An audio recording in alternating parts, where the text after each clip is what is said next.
Vice President Mike Pence and cabinet members visited FEMA headquarters in Washington today.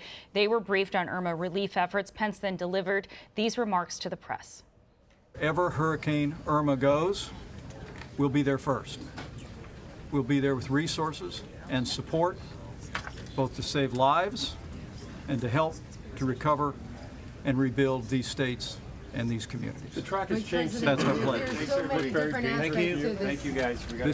This is a very dangerous storm.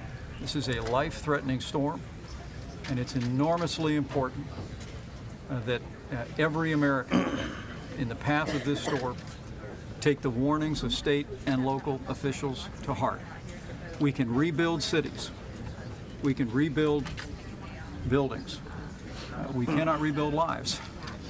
And saving lives is the priority of all of us, from the President to Governor Scott on down.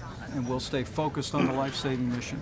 But it all begins with Americans in harm's way, listening to state and local officials, whether that be to shelter in place, or if local officials say there is still time to evacuate to a safe shelter, to do that.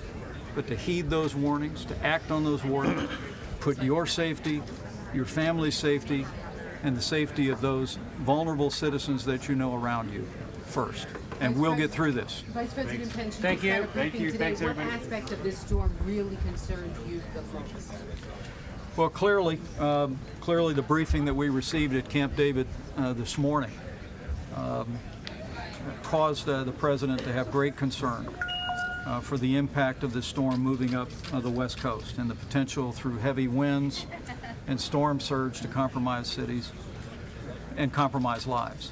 And that's why we need to take this seriously. We've all seen the experts speak about that topmost part of the storm that will be striking, it appears, potentially the west coast of Florida as Hurricane Irma moves north.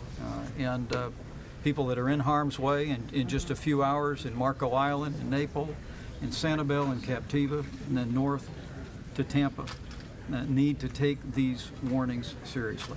And we know that every American is, and know that every resource of the federal government is being brought to bear to support state and local efforts. And from all that I've heard, and all the President's heard, I think the American people can be proud of the efforts that are underway. But we need to remain vigilant. People need to take the warnings seriously, and the people of Florida need to know that our hearts and our prayers and all of our efforts are with them and will be with them until this storm passes.